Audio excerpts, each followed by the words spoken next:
Friends, have you ever pondered the question, who am I? This isn't just an abstract topic for philosophers, it's something we all ask ourselves at some level. Each day, we're busy with life's details, chasing various goals, as if everything must have a clear answer. Yet, when we quiet our minds and probe our deepest selves, the answers can often feel confusing or even meaningless.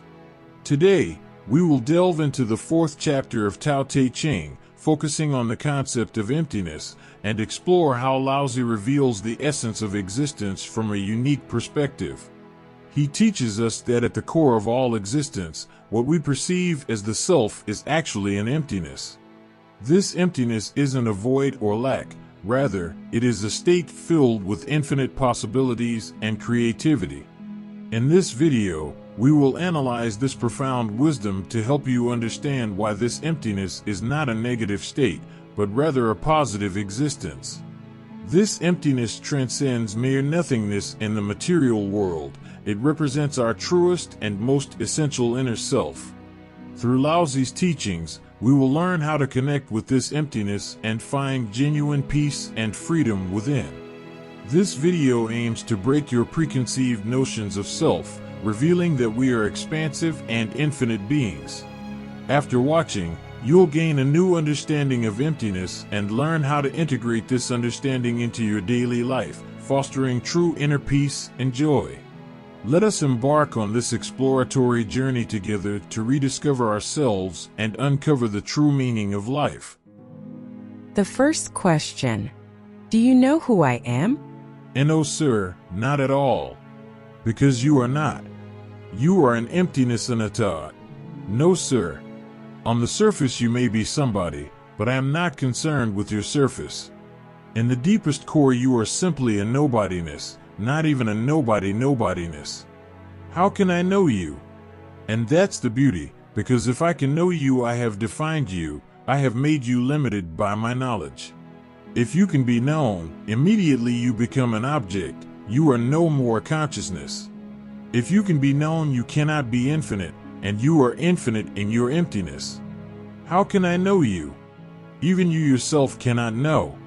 There exists nothing like self-knowledge. When you come to realize it, it is a no self-knowledge. When you come to settle with it, suddenly you become aware that the knower and the known have disappeared. There is only emptiness, a vast space, with no beginning, no end in infinity.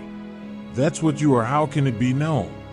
There is no possibility of knowledge. And it is good that you cannot be known, otherwise science will know you, and once known you are an object, a thing. Then the mystery is lost. That's why I say again and again that science will never be able to know the innermost core of being, because the innermost core is a non-being. You are just like an onion. Go on peeling the layers. Go on peeling the layers. A new layer comes, another new layer, another new layer, and then suddenly the whole onion is gone, emptiness in the hands. That is you.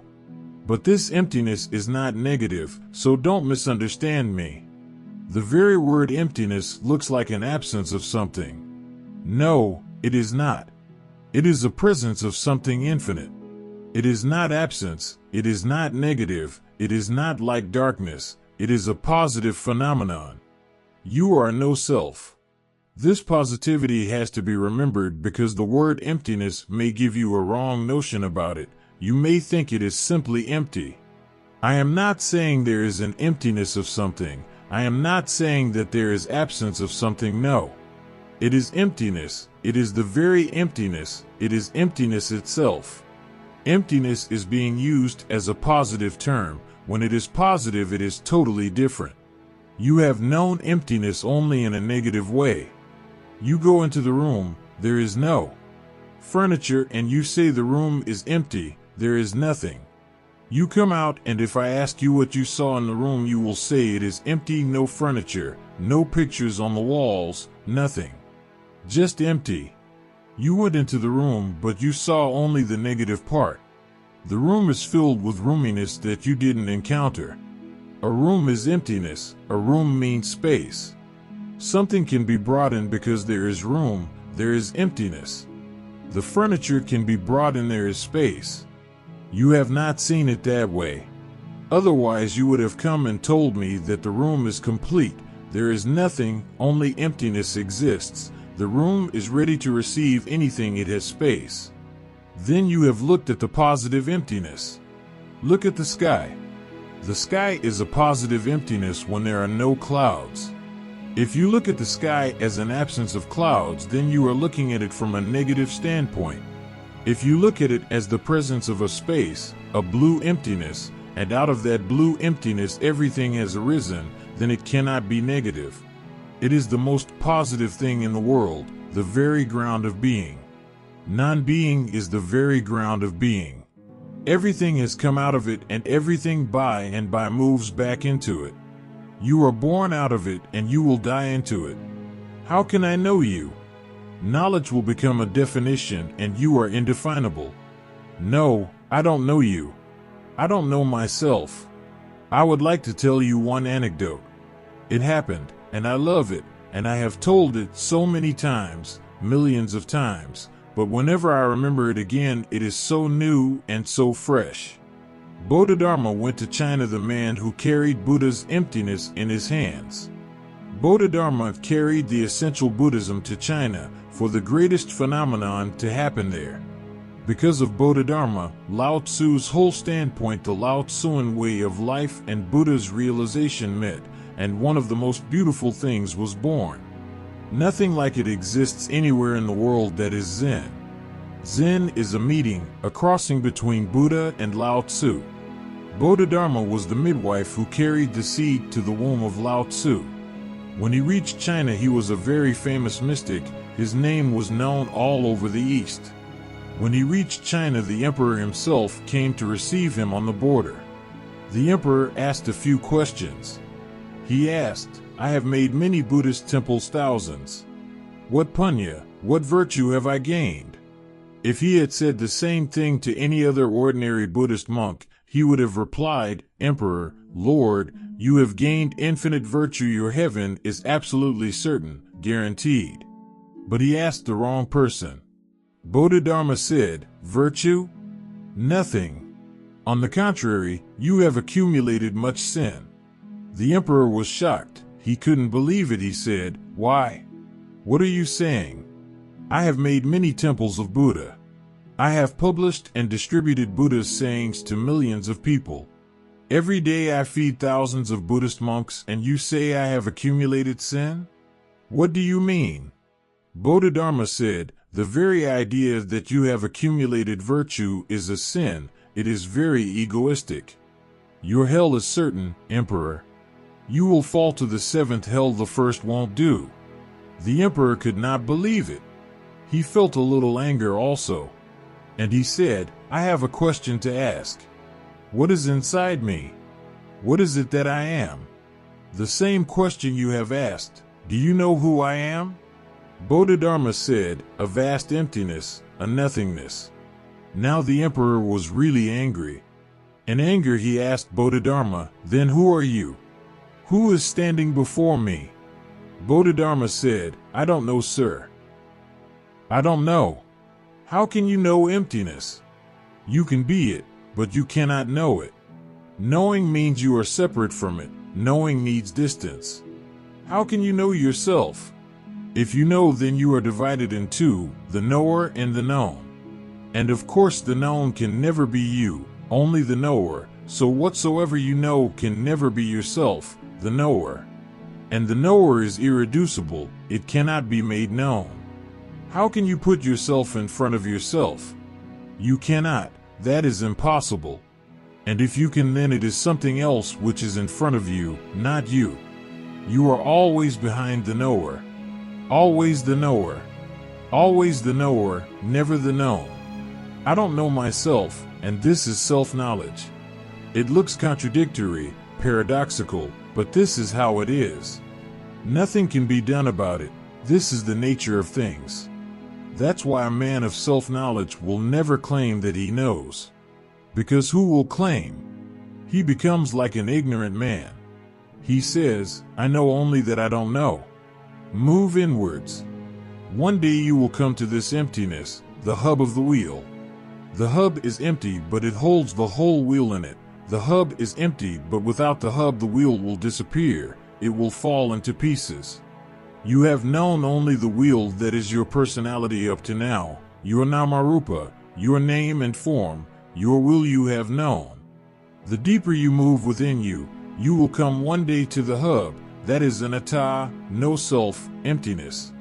But remember again, it is not negative, it is not emptiness in the sense of being empty of something.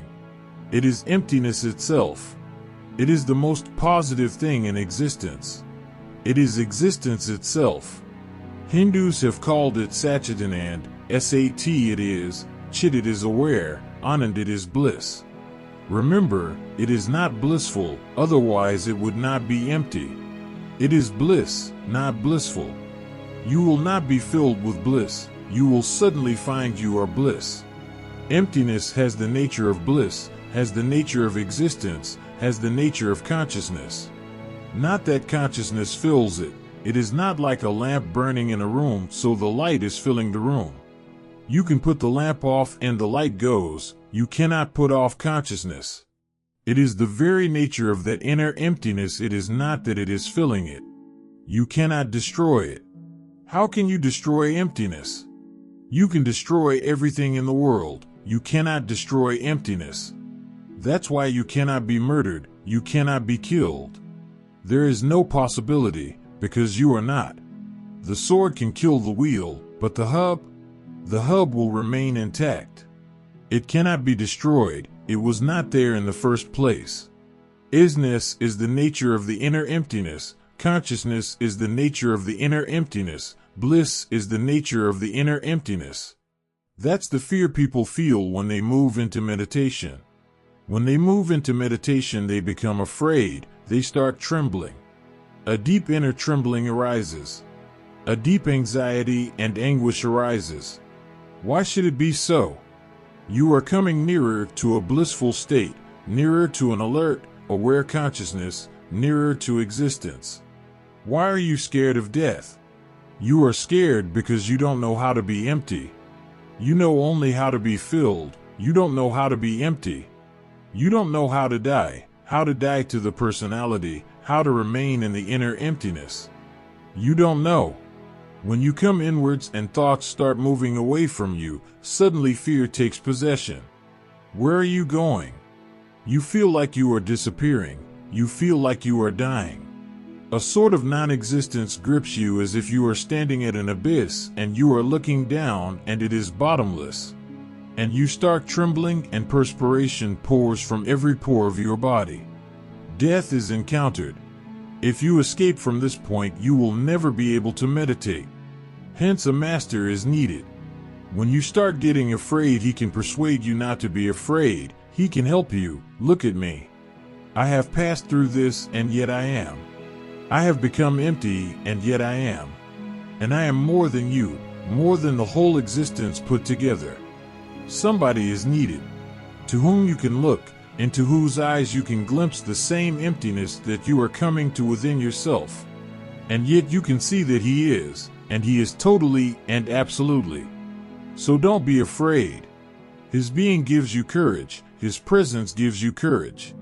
A master does nothing in fact. He is a catalytic agent. Just his presence is enough. Once you fall into that emptiness, you will start laughing and you will say, "There is no death. I was unnecessarily afraid, baselessly afraid. Passing through death, you become deathless." This much I can say to you, you are a no-self. Become a no-self. And no-self is not empty in any negative sense. It is the greatest positivity. The second question. You said that you encompass all opposites in you, that you do not deny the sinner or the hate in you. In another lecture once you said you do not deny the devil in you. You are total. This puzzles me though. All I have ever felt from you are vast, vast reaches of love and compassion and a feeling of absolute goodness. When and where is your devil and your hate? When you are both, the devil is absorbed by the divine because it is a part of it. In fact, this is the inner arithmetic. If you live a part life, you will be the devil, because the devil is nothing but a part claiming to be the whole. A part claiming that it is the whole. This is what devilishness is. When you accept it, it is absorbed by the whole. If you fight with it, then you will be fighting with yourself, and you will always remain divided. In division, the devil can exist. It exists in division. It cannot exist when you are whole and total. When you are divided, then in the cracks it exists. It gets rooted in the cracks, in between two parts. When you accept everything, the whole of life as it is, without denying, without renouncing, without calling it names, this is bad and that is good. When you accept life as it is, whatsoever it is, whatsoever the case. When you accept it in its totality, the Devi disappears. It is absorbed by God. It is absorbed by the divine. The devil is divine in the very word also. Devil comes from the same root as divine. They both come from the Sanskrit root dev. Devil is divine. That is the root meaning of the term. Things have gone a little astray, but the devil is divine. He has to be called back, and by fighting you cannot call him back. By fighting he goes away and away, and you will always miss a part. That missing part will not allow you peace. It has to be called home. It has to be absorbed into the whole. If you accept everything, suddenly love flowers, hate disappears. So when I say accept hate, I am not saying be hateful. In fact, I am cutting the very root of being hateful. When I say accept, in that acceptance I am cutting the very root. You will never be hateful again if you accept. If you don't accept, you will remain hateful, and your love will lack something. This has to be understood deeply because it is not a metaphysical problem, it is existential. It is a problem that everybody has in him. You hate somebody. When you hate, what happens inside? What is hate? What do you want to do to the other person? You want to kill him, destroy him. You want to throw him away, as far away as possible. You don't want to see him, you don't want him to be near you. You would like him to disappear, to exist no more. That's why you want to kill and destroy. When you love a person, what do you want to do to him? You want him to be always and always alive, never to die, to be near and close, to be available. You would like to protect him, care about him, and you cannot believe that your love is going to be destroyed by anything. You would like your lover or beloved to be immortal. Look at both the phenomena. They are opposite. But can't you feel? They are two aspects of the same coin. Love is creative, hate is destructive. But have you observed?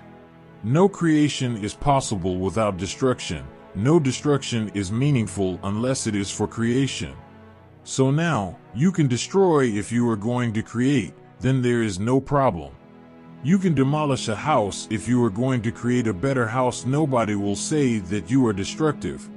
You can destroy a society if a better society is possible. You can destroy a morality for a better morality. Nobody will say that you are destructive because you are destroying to create.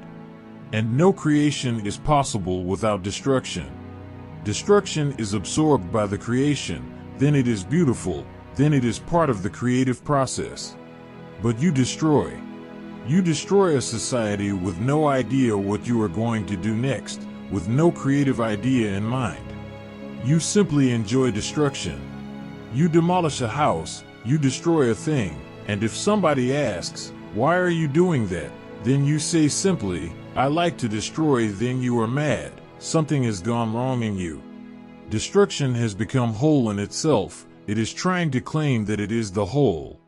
When destruction claims that it is the whole, then it is the devil. When destruction is part of a greater whole, creation, then it is divine. When you love a person, many times you will have to hate him also, but then it is part of love. A father loves his child. Many times he will be angry also, and he will hit and beat the child. And a child is never offended by anger, never.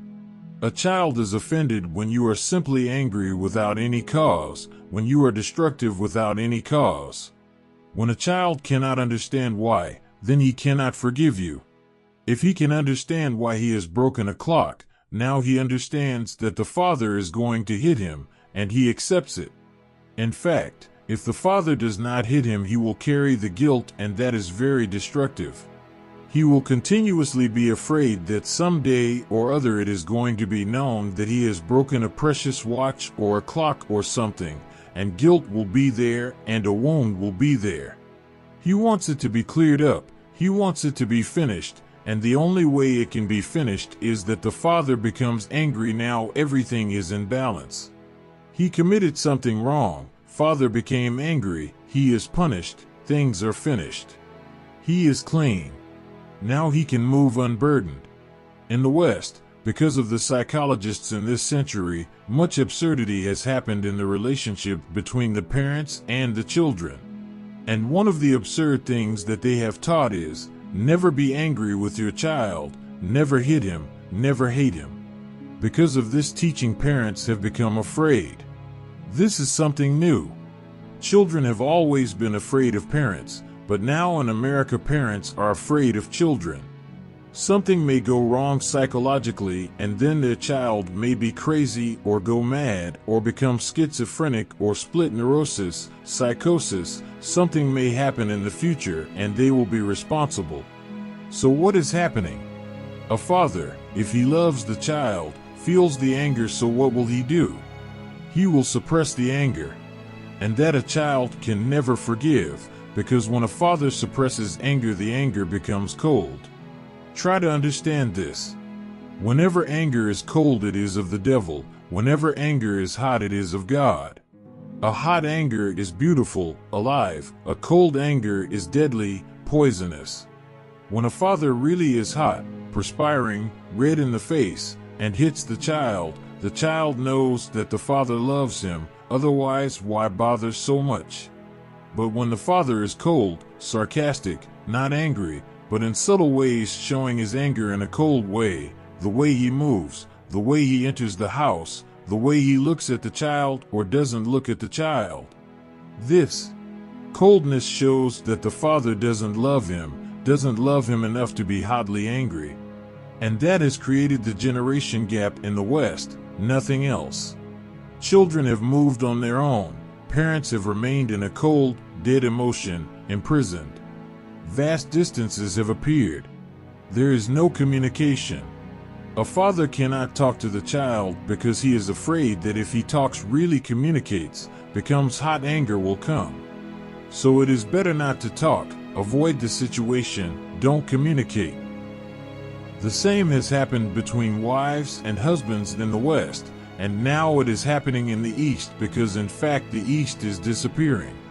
By the end of this century, the whole world will be West. There will be no East. It will exist only in the books of history, in museums. It will be a nostalgia. The East is disappearing. It will be there in geography, but in the human consciousness it will have no place. What has happened in the West? The same. If you love your wife, how can you hate her? If you love your wife, how can you hit her? If she loves you 24 hours a day, constantly. You are demanding impossible things. In life, everything is a rhythm. Only in death are things absolute, and there is no rhythm. In life there is a rhythm. The day comes and then the night. Says Heraclitus, God is summer and winter, day and night, hunger and satiety, life and death. Life is a rhythm, a constantly vibrating phenomenon between two polarities. You cannot love a person 24 hours a day. If you try, the love will become dead. You can love a person intensely for a few moments, then you have to move because you have to relax. Otherwise, love will become such a fever and such a feverish state. How can you remain in it 24 hours? Day has to be followed by night, a rest, a relaxation. Love is excitement. You cannot remain excited forever. You have to love and you have to hate the same person, and nothing is wrong if you love. Remember, that is the point to be remembered. If you love, then nothing is wrong. Love sanctifies everything, even hate. Love purifies everything, even hate. Love makes everything holy, even hate. You love your wife and then you hate her. She loves you and she hates you. This makes life a rhythm. It is not a dead monotony. There are changes of moods, changes of seasons. And the change is good, because change is an alive phenomenon. Otherwise, if somebody loves you and loves you and loves you, even love will become a boredom. And nobody can love like that. A 24-hour-a-day love can only be pretended. Try to understand this. If you pretend love, then you can pretend 24 hours a day, but then it is false. Only a plastic flower will not fade. Only a plastic flower will not die. If you are really alive, you will die also. That is part of life. If you really love a person, you will be angry also. That is part of it. And nothing is wrong in it. It becomes a sin only when it becomes the whole. If it is surrounded by love, the island of hate surrounded by an ocean of love is beautiful. It is beautiful. It gives tension to love, relaxation to love. It gives a rhythm to love. It makes life a harmonious whole. Just think of a world where the sun never sets and you have to be awake 24 hours a day. Within 3 weeks you all will go mad. And that is what has happened in love. You all have gone mad, pretending, false faces, masks, hypocrisy, showing that which is not there. The real trouble is that when you are angry and you don't show it, by and by this mechanism of suppression becomes so deep-rooted that everything becomes false. You will not feel love and you will show it. You will not feel compassion and you will show it. Then your life is not authentic, not honest. An honest life is river-like. It changes, it moves. Sometimes it is summer and the river has completely disappeared. Only a dry bed is left. And sometimes it is the rainy season and the river is in flood and breaks all the banks and flows all over, becomes oceanic. Just try to see.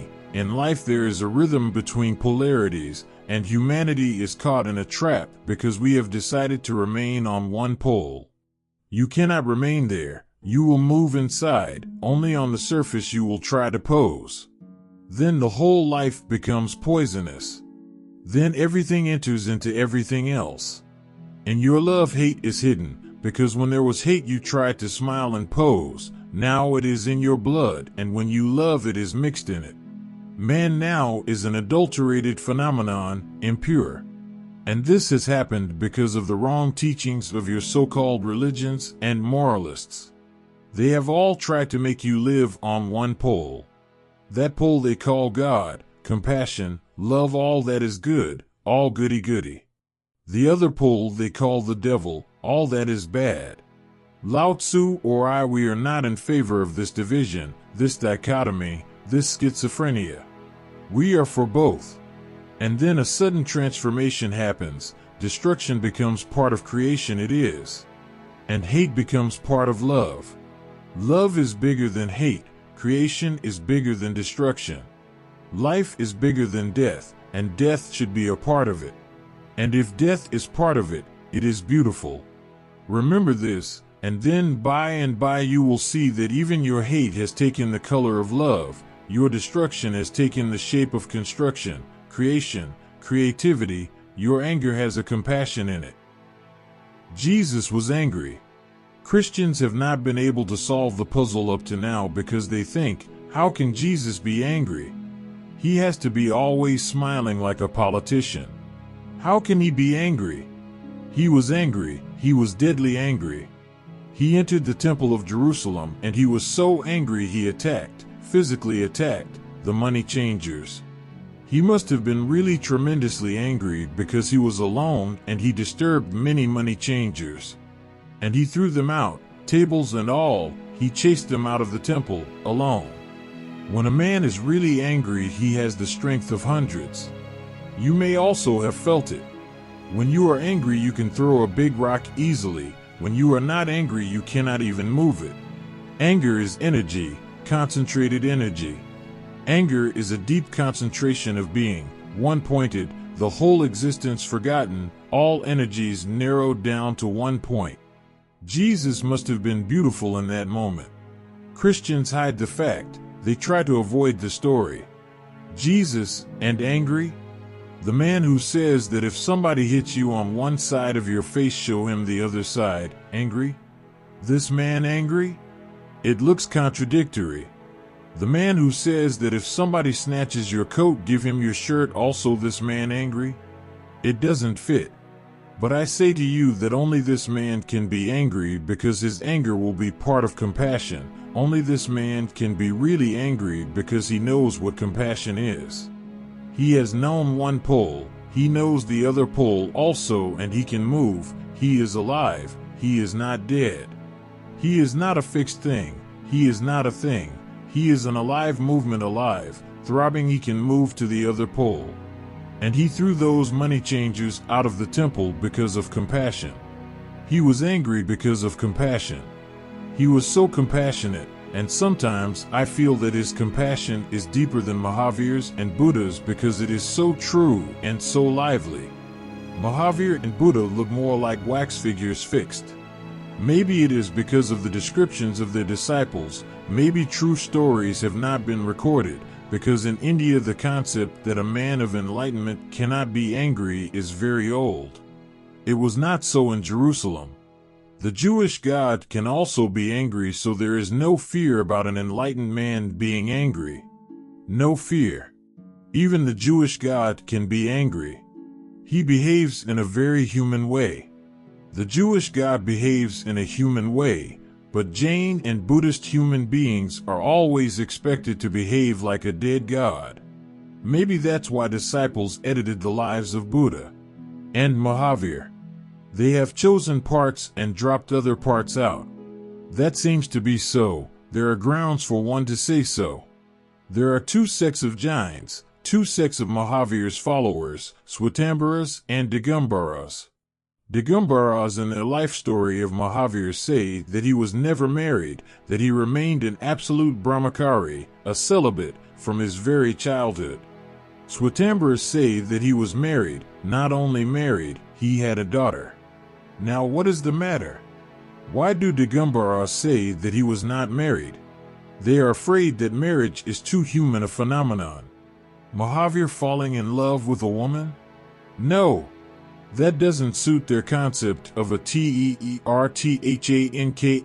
Mahavir not only falling in love with a woman and getting married, but making love to the woman because a daughter was born. They cannot conceive of Mahavir in a posture of intercourse. Impossible. They have simply dropped the whole thing because it is dangerous. Mahavir was never married. The Swatambaras story seems to be truer. Why do I say so? Because if it were not the case, even Swatambaras wouldn't add it. If it was not already the case that he was married and a daughter was born to him, Swatambaras wouldn't invent it. It is so against the rules, they would not invent it. So the only possibility is that Digambaras dropped the idea. And later on Digambaras dropped the whole idea of Mahavir's life. A life is a life. It is bound to have both the polarities in it. So Digambaras say that the real life story has disappeared because man in this age is not capable of understanding it. So the original scriptures have disappeared, they are lost. There is no life story of Mahavir. They completely deny his life in this way. So you can make an ideal out of him. He is a wax figure, not a real man then, with no human biography, with no human biology. Digambaras say that he never perspired. How can Mahavir perspire? It is ordinary human weaklings who perspire. How can Mahavir perspire? He never perspired. It looks foolish, looks blind, but this is how we fix things, and then we try to make our ideals out of them false ideals, then false personalities are created around them. Christians could not do it. They were not so clever. They didn't know that later on it was going to be difficult. Jesus' life seems to be more real, more historical, but then there are troubles. For me there is no trouble. For me this is how things should be. Only a Jesus can be really angry, but his anger is because of compassion. You think, how can he be angry if he has compassion? And I say, He can be angry only because he has compassion. Then compassion covers anger, then it changes the very quality of anger, because it becomes a vital part of the compassion. Once you absorb both, you have a different quality of being. Hate becomes also part of love, anger part of compassion. Don't try to choose. Rather remain choiceless and create a harmony, become a harmony. Don't create any conflict within you whatsoever. You are beautiful. You have all the ingredients to create a harmony. If you discard something, later on you will repent because that discarded part will someday be needed. Someday you will miss it and you will see then that it was necessary. It was to be there and you discarded it. Don't discard anything. Use everything that God has given to you, make a harmony out of it. Harmony should be the goal. The third question. You said that just being in the presence of an enlightened master will transform. Before coming to you, I felt more or less independent. Since being with you, I seem to have become totally dependent on you. You are the light in my life. When I think of you leaving, I get into a panic. Is this a natural stage which will pass by itself, or is something wrong? It is a natural stage if you allow it to pass. If you cling to it, then something goes wrong. There are 3 steps in the spiritual growth steps or stages. They can differ with each individual, but there are always 3. 1 is independence. That is an egoistic state. You want to be independent of all, which is false, which is not possible because you are not independent. You cannot be. You are a part of this vast whole, of this cosmos. How can you be independent? You have to depend on millions for millions of things. You have to depend for light on the sun, for life on the sun. You have to depend for life on the air, on the oxygen. You have to depend on the trees for food. How can you be independent? You cannot. That is an egoistic effort and is bound to fail. When independence fails, suddenly dependence arises. You move to the other pole. Because you don't know how to be in the middle and how to create a harmony, you move to the other pole.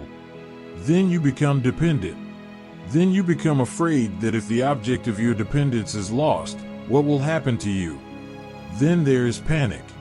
But this is the second state. Independence is false. Dependence is also false. Then there is the third point which has to be achieved, which I call the harmony. That is interdependence, a feeling of interdependence. You depend on the whole, and not only that, the whole depends on you. I am reminded of a Jewish mystic, a Hasid mystic, Zuzia, who used to say to God in every prayer, I know, my Lord, that I depend on you, but you must also know that you depend on me. I know that without you I cannot be, but let me remind you that without me you also cannot be. How can a God be there without you? Impossible. Scientists say that the plants, the trees, the whole vegetation on the earth depend on the sun. Without the sun they cannot be. But now they have started suspecting that this idea of one-way traffic must be wrong somewhere, because in life it is always two-way traffic, never one-way traffic. If the plants depend on the sun, somehow the sun must depend on the plants, because it is a mutual give and take. They have started suspecting, and sooner or later they will discover how the sun depends on the plants. Everything depends on everything else. You feel happy when you look at a flower, a rose. Your happiness is created by the rose. Now scientists have proved that when you are happy, the rose also feels happy.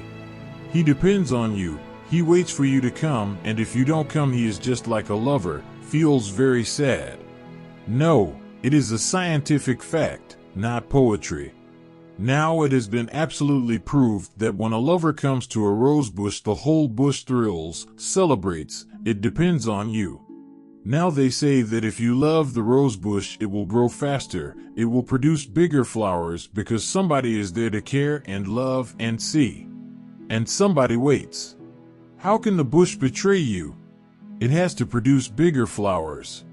If nobody loves, and the garden is neglected, And nobody bothers, only servants come and water the plants without any care. Then for what? For whom should the bush try to bring big flowers? Then small flowers will do. Even without flowers there will be no harm. For whom to flower? For whom to bloom? The rose bush depends on you. Never pass a tree without saying hello in your heart. Never pass a tree without looking at it with deep care and concern. It costs nothing. And remember, if you can make a tree happy, the tree will make you happy. You can try the experiment. It is simple, big scientific. Instruments are not needed for it. It is a simple experiment. You choose a plant, a tree in the garden of your house or in a public garden. Go every day to the tree, talk to it, become friendly. It is difficult to persuade the tree because human beings have treated trees so badly that they have become afraid of all human beings. The moment you enter, all the trees say, "Human being is coming, the most dangerous animal on earth. It can harm without any cause." No animal does that. If a cow is hungry, she will eat the grass, but man can simply sit and go on pulling, for no reason at all. He is not hungry, he is not going to eat it. Why are you pulling it? Why are you destroying it? The inner destructiveness of the mind, the inner destructive mind, goes on being destructive. You pass by the tree, you pull a branch off, and then you throw it away. Are you absolutely asleep? If it is needed for food, then too. The whole tradition in all the primitive societies, the old traditional lore in Mexico, and primitive aboriginal tribes in India and Thailand and many countries says, go to a tree. If you need something, ask her. If you need a few leaves, 5 leaves for your worship, ask the tree, take permission, and pull the leaves off as carefully as possible. Don't hurt the tree. Then the tree is always ready to give, and there will be no hurt feeling left behind. And thank the tree, you gave me 5 leaves when I needed them. Whenever you need something, don't be shy, just tell me. Go to a tree, talk to the tree, touch the tree, embrace the tree, feel the tree. Just sit by the side of the tree, let the tree feel you, that you are a good man and you are not in a mood to harm. By and by friendship arises, and you will start feeling that when you come, the quality of the tree immediately changes. You will feel it. On the bark of the tree you will feel tremendous energy moving when you come. When you touch the tree, she is as happy as a child, as a beloved. When you sit by the tree you will feel many things. Soon you will be able, if you are sad, to come to the tree, and just in the presence of the tree your sadness will disappear. Then only will you be able to understand that you are interdependent. You can make the tree happy and the tree can make you happy. And the whole of life is interdependent. This interdependence I call God. Laozi calls Tao this whole interdependence. God is not a person somewhere. This whole interdependence is God, Tao, Dharma. The Vedas call it Rit, the law. Whatsoever you like to call it, but this interdependence is the whole thing. And if near me you can learn interdependence, you have learned all. First, your independence will drop. That is not very difficult, because independent you feel so burdened, you are always ready to drop the burden. That is not very difficult. Then you become dependent. That can be more difficult, because when the burden is thrown on somebody else you feel good, unburdened, weightless. Then the fear comes. If this man leaves the world, is no more in the body, then what will happen? Then you are afraid, then panic. Don't cling to it. This is a phase just as the first was a phase. This is also a phase. This is the reverse aspect of the first phase. Try to feel more and more interdependence. I am talking to you here. If you were not here and somebody else was here, if even a single person different was here, I would not have talked the same. It would be impossible, because I have no mind to talk. I am simply responding to you. You create the situation, you are here and I talk. If somebody not present here today had been present, I would not have talked the same. It would have been impossible, because his presence would have created a different situation. I am not talking in a vacuum, I am talking to you. And I am not talking from the mind, because when you talk from the mind you don't bother who is there, you have certain things to say and you say them. I had a teacher, he was really a philosopher. And he was such a crazy man, as philosophers are, that for years nobody would join his subject. He was eccentric and it was impossible to pass in his subject because he would either give 100% or he would give 0. There was no midway with him, either yes or no. He was absolutely Aristotelian. Either you are right or you are wrong, he used to say, nothing in between. So students were afraid. But I liked the man. He was really worth watching, and there was only one way to watch him, to join his subject. So I was the only student. And this was his way. The first day he told me, remember, I can start by the bell of the university, but I cannot stop. Unless I finish whatsoever I am saying, I cannot stop. So the periods will start with the bell, but they will never stop with the bell. Sometimes I will talk only 20 minutes and be finished. Sometimes I will talk for 2 or 3 hours. So if you feel very fed up or bored, or if you want to go to the bathroom or something, you can go, but don't disturb me. And I was the only student. You can go and you can come, but go and come in such a way that I am not disturbed. I will continue. I tried the first day. I was curious to see if he was really going to do it. Did he mean it? He meant it. When I left the room, he continued. When I came back, he was still going on. For 2 years I was with him. Sometimes I would go for hours, because I have a habit of sleeping. After 11:30 it is difficult for me not to sleep, so at 11:30 I would go to my hostel room and I would have a sleep of 1 hour, then I would come back and he was still talking. He was completely mad. He was really a philosopher. But I am not talking to you that way. I am not a philosopher at all. I am talking to you. It is an interdependence. Whatsoever I say, you are responsible for it as much as I am responsible, because you provoke it. You and I, these are just two polarities. Something between us is created, that's what is happening. When I am talking to you, it is not that I am talking to you, not that you are listening to me, we are talking to us. We are talking to us, this is interdependence. You are talking through me, I am listening through you, this is interdependence. Independence you have dropped, now drop dependence, also become interdependent.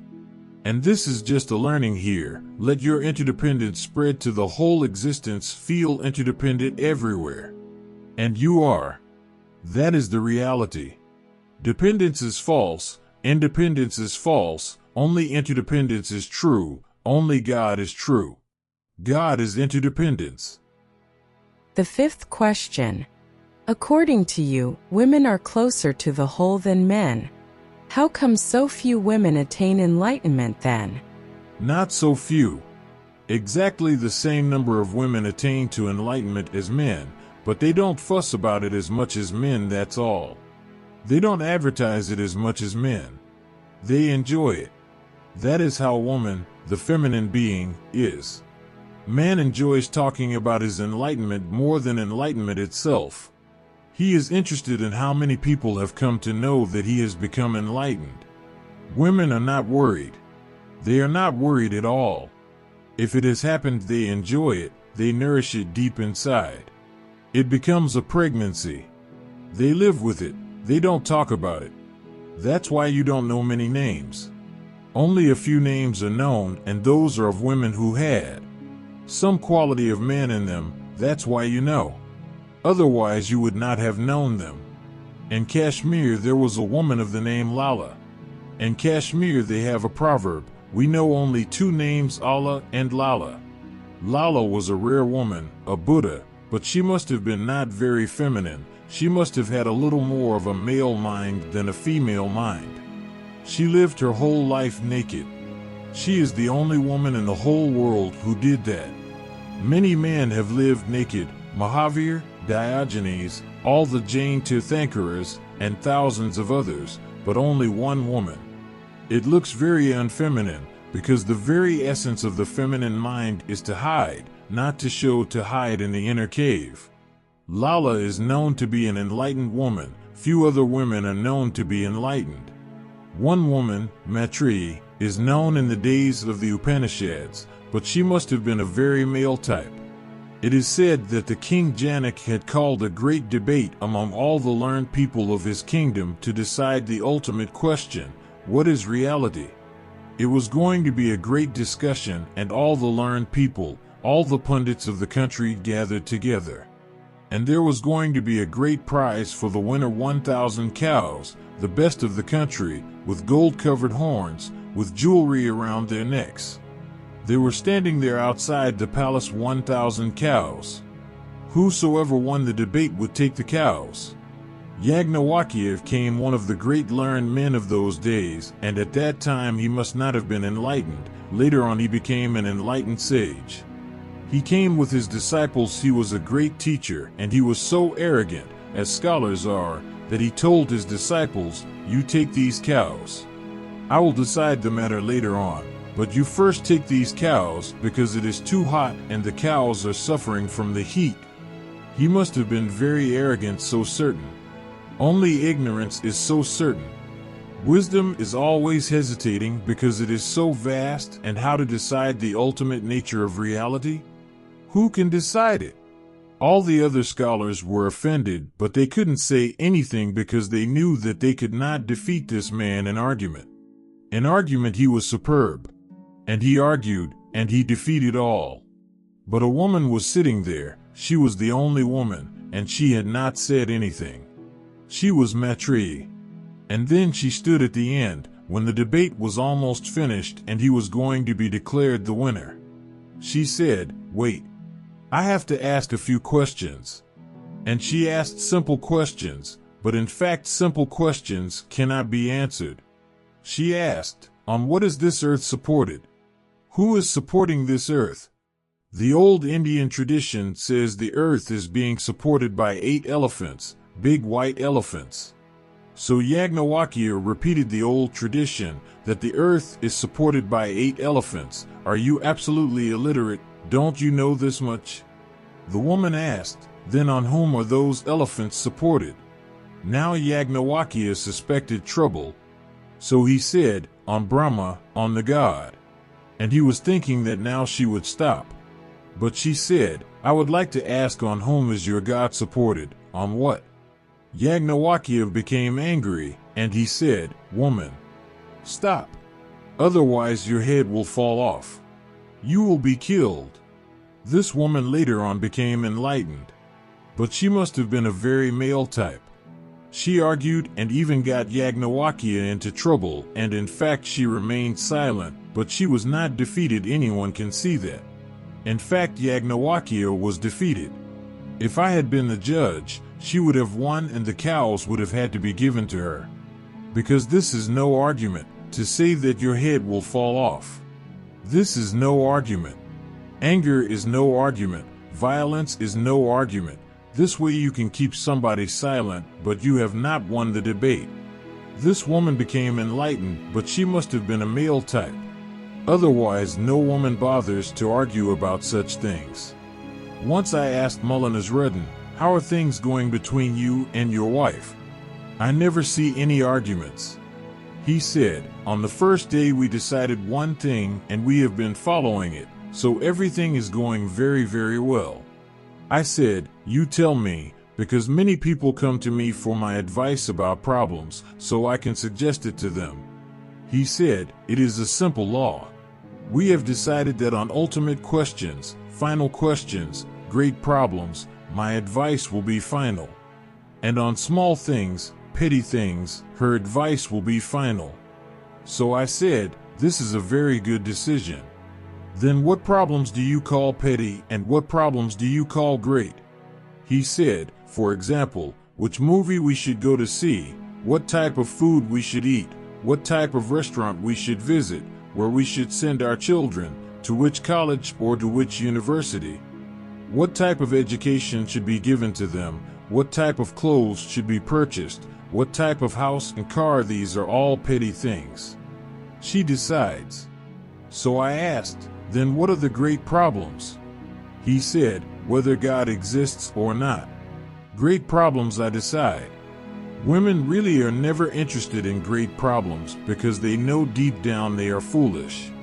You can decide whether God exists or not, or how many angels can dance on one point of a pin. You can decide. And Nasruddin told me, this arrangement has been so good that not a single argument has arisen. I always decide great problems. She always decides small problems. And things are going well. By and by every husband comes to know that he is free only to decide metaphysical problems otherworldly. No woman is interested in writing scriptures. They have never written any. But that doesn't mean that women have not become enlightened. The same number have. Life follows a proportion. It should be so, otherwise the balance will be lost. Life completely follows a proportion. I would like to tell you one thing, maybe that will suggest something to you. To every 100 girls, 115 boys are born. And this has been a problem for biologists. Why does it happen? Always to 100 girls, 115 boys are born, and by the time of the age of marriage 15 boys have died. So the proportion remains the same, because boys are weaker than girls and more girls survive. So nature has a balance. From the very beginning 15 boys are extra, spare, because they will die. By the time the marriage season comes, 100 girls will be there, and if only 100 boys had been born, then only 85 or 80 boys would be left, and 20 girls would be left without husbands. That's not a good arrangement. 115 boys are born so that by the time the marriage age comes the number is the same. This cannot be solved. How nature arranges this, by what method, how this proportion. And then, in the 2 world wars another problem arose, because in wars the proportion becomes very disproportionate. After the First World War and after every war more children are born than ever. That too is something. In war many people die, immediately nature has to make arrangements. Some unknown force, some unconscious force goes on working. After the war many children are born, but that too is not difficult to understand because it can be explained in other ways. Maybe soldiers come back home very starved for sex and they make love more. That may be the cause of it. If that was the only thing, it could have been explained, but more boys are born than ever and less girls are born because in wars men die, women remain. More men die in wars than women because all the soldiers are men, so the ordinary proportion of 100 to 115 changes. To 100 girls, almost 300 boys are born. There is a subtle balance somewhere. In fact, for each man a woman exists, for each woman a man exists. They are part of one whole. Whenever one man becomes enlightened, one woman has to become also. Because one man is freed out of existence, now he will not be coming back. He will no more enter into a womb, into the world. Somewhere one woman has to be relieved of the bondage. So this is my reading. As many men as women, the same number, have become enlightened, but women are not known because they don't make a fuss about it. They enjoy it. The last question. You always say wait and see. Wait, I can understand. But how to see? You need not worry about that. You simply wait and seeing will come to you. No need to worry about it. Waiting gives you insight. When I say wait and see, I don't mean that you have to do both. I simply mean wait and you will see. In fact, wait and seeing will come to you. Waiting creates seeing. Patience creates the possibility. Absolute patience creates the absolute possibility to see. Intense, impatient minds' eyes are clouded, filled with smoke they cannot see. When you silently wait, by and by clouds disappear from the eyes, because they are created by impatience. When you patiently wait, they disappear. Vision becomes clear, a clarity is attained. You can see. Wait and see. When I say this, I don't mean that you have to do both. I mean wait, and you will see. Seeing will come by itself, on its own accord. You simply wait. You understand me? If you can wait, it means you have dropped the reaching mind, the achieving mind, you have dropped the desiring mind. Only then can you wait. Waiting means now you are here and now, this moment is enough, this moment is all, and suddenly the eyes are clear. No clouds roam in the eyes, then no smoke. The flame burns without smoke. And you see. Friends, after watching this video, do you have a deeper understanding of the essence of emptiness? Through Laozi's wisdom, we uncover the vast emptiness within us, which is not a terrifying void, but rather the most fundamental and authentic state of being. It symbolizes endless possibilities and creativity, bringing us inner peace and boundless freedom. The pressures of modern society often lead us to cling tightly to our so-called self, relentlessly pursuing success and recognition. However, this attachment frequently causes us to overlook the core emptiness within. When we can let go of these obsessions and embrace our inner stillness, we can forge a deeper connection with the world and find true peace and happiness. Laozi's wisdom is not just philosophical reflection, it serves as a guide for living. By understanding and practicing the wisdom of emptiness, you can discover greater tranquility and fulfillment in your daily life. This path isn't difficult, it's an attainable state reached through mindfulness, observation, and insight. If you found inspiration from this video, please remember to like, subscribe, and share your thoughts in the comments. Let's continue exploring the profound wisdom of Tao Te Ching together and uncover more truths and beauty about life. Thank you for watching, and see you next time.